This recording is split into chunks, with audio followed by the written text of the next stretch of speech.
Welcome to my YouTube channel. ವಿಭಕ್ತಿ ಪ್ರತ್ಯಯಗಳ ಬಗ್ಗೆ ಪ್ರತಿಯೊಂದು ಕನ್ನಡ ಗ್ರಾಮರ್ ಒಂದು ಪ್ರಶ್ನೆ ಪತ್ರಿಕೆಯಲ್ಲಿ 2ರಿಂದ 3 ಅಂಕಗಳು ಖಚಿತವಾಗಿ ಬರ್ತಾ ಇದ್ದಾವೆ.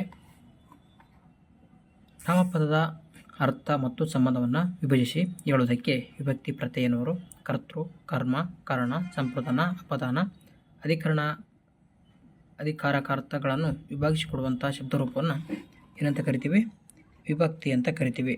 ನೆಕ್ಸ್ಟ್ ಅದೇ ರೀತಿಯಾಗಿ ನಾಮಪದಗಳಿಗೆ ಸೇರುವ ಪ್ರತ್ಯಯಗಳನ್ನು ವಿಭಕ್ತಿ ಪ್ರತ್ಯಯಗಳು ಎಂದು ಕರೆಯುತ್ತೇವೆ. ಈ ಒಂದು ಪ್ರತ್ಯಯಗಳಿಗೆ ಸ್ವತಂತ್ರ ಅರ್ಥವಿರುವುದಿಲ್ಲ. ವಿಭಕ್ತಿ ಪ್ರತ್ಯಯಗಳಿಗೆ ಸ್ವತಂತ್ರವಾಗಿರತಕ್ಕಂಥ ಅರ್ಥವಿರುವುದಿಲ್ಲ ನೋಡಿ.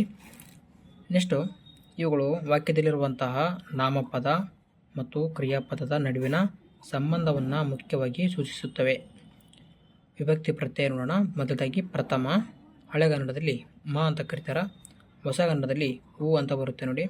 ಪೂರ್ವದ ಹಳೆಗನ್ನಡದಲ್ಲಿ ಆನ್ ಅಂತ ಬರುತ್ತೆ. ಕಾರಕಗಳಲ್ಲಿ ಕರ್ತೃ. ವೆರಿ ಇಂಪಾರ್ಟೆಂಟ್ ಆಗಿರ್ತಕ್ಕಂಥ ಪ್ರಶ್ನೆಗಳು ನೋಡಿ ಇವು. ನೆಕ್ಸ್ಟು ದ್ವಿತೀಯ, ಇದು ಆಮ್. ನೆಕ್ಸ್ಟು ಹೊಸಗನ್ನಡದಲ್ಲಿ ದ್ವಿತೀಯ ಅನ್ನು. ಅದೇ ರೀತಿಯಾಗಿ ಪೂರ್ವದ ಹಳೆಗನ್ನಡದಲ್ಲಿ ದ್ವಿತೀಯ ಆನ್ ಆಗುತ್ತೆ ನೋಡಿ. ಕಾರಕ ಕರ್ಮ. ನೆಕ್ಸ್ಟು ತೃತೀಯ, ಹಳೆಗನ್ನಡದಲ್ಲಿ ಇಮ್ ಅಂತಾಗುತ್ತೆ. ನೆಕ್ಸ್ಟು ಹೊಸಗನ್ನಡದಲ್ಲಿ ಇಂದ. ತೃತೀಯ ಇಂದ. ನೆಕ್ಸ್ಟು ಕಾರಕದಲ್ಲಿ ಕಾರಣ ಅಥವಾ ಸಾಧನ ಅಂತ ಬರುತ್ತೆ ನೋಡಿ.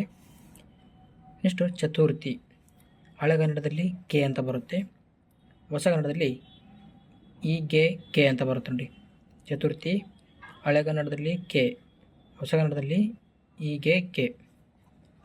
ಇಲ್ಲಿ ಕಾರಕಾರ್ಥ ಸಂಪ್ರದಾನ ಮತ್ತು ಕೂಡುವಿಕೆ ಒಂದನ್ನೊಂದು ಕೂಡುತ್ತೆ ನೋಡಿ. ನೆಕ್ಸ್ಟು ಪಂಚಮಿ, ಹಳೆಗನ್ನಡದಲ್ಲಿ ಅತ್ತಣಿಂದೆ ಅತ್ತಣಿಂ ಅಂತ ಆಗುತ್ತೆ ನೋಡಿ.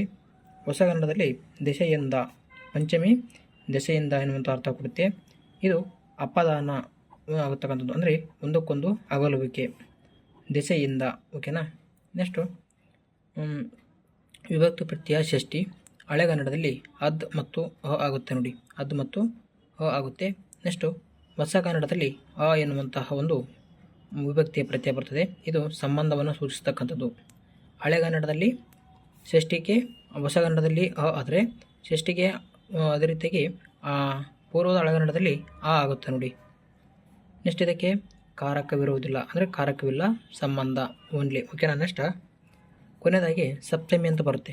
ಸಪ್ತಮಿ ಅಂದರೆ ಹಳೆಗನ್ನಡದಲ್ಲಿ ಒಳ್ಳಾಗುತ್ತೆ. ಸಪ್ತಮಿ ಒಳ್. ಹೊಸಗನ್ನಡದಲ್ಲಿ ಸಪ್ತಮಿ ಅಲ್ಲಿ.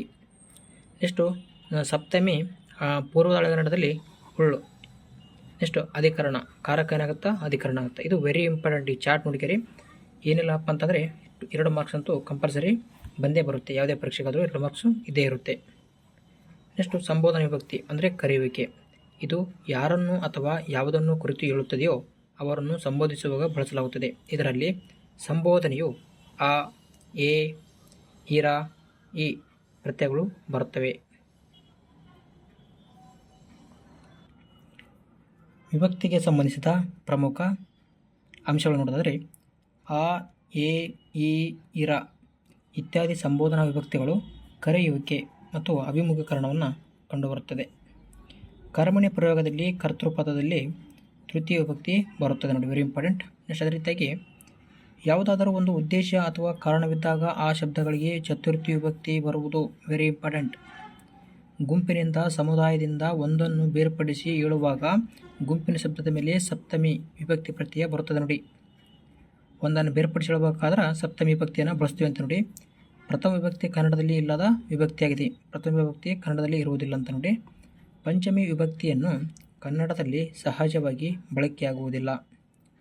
ಚತುರ್ಥಿ ವಿಭಕ್ತಿಯು ಹಳೆಗನ್ನಡದಿಂದ ಹೊಸಗನ್ನಡಕ್ಕೆ ಬಂದಾಗಲೂ ಬದಲಾಗುವುದಿಲ್ಲ. ನೆಕ್ಸ್ಟು ಪಂಚಮಿ ವಿಭಕ್ತಿಗೆ ಬದಲಾಗಿ ತೃತೀಯ ವಿಭಕ್ತಿಯನ್ನು ಮಾಡುತ್ತಾ ಕಾರ್ಯನಿರ್ವಹಿಸುತ್ತದೆ ನೋಡಿ. ಚತುರ್ಥಿ ವಿಭಕ್ತಿಯನ್ನು ಸ್ಥಾನಸೂಚಕ ವಿಭಕ್ತಿಯಾಗಿ ಬಳಸಲಾಗುತ್ತದೆ. Very important. ಪಂಚಮಿ ವಿಭಕ್ತಿ ವಸ್ತು, ವ್ಯಕ್ತಿ ಮೊದಲಿದ್ದ ಸ್ಥಳದಿಂದ ದೂರ ಹೋಗುವುದನ್ನು ಅಗಲುವಿಕೆ ಅಂತೇಳಿ ಸೂಚಿಸ್ತದೆ ನೋಡಿ. ಆಗಮಾಕ್ಷರ ಅಂದರೆ ಪ್ರಕೃತಿ ಹಾಗೂ ಪ್ರತ್ಯಯಗಳ ಮಧ್ಯದಲ್ಲಿ ಬರುವಂತಹ ಹೊಸದಾಗಿ ಬರುವ ಅಕ್ಷರ ಅಥವಾ ಅಕ್ಷರಗಳಾಗಿವೆ. ಅದನ್ನು ಆಗಮಾಕ್ಷರ ಅಂತ ಕರಿತೀರ. ಲಾಸ್ಟ್ನೇದಾಗಿ ಏನು ಅಂತ ಬರುತ್ತೆ.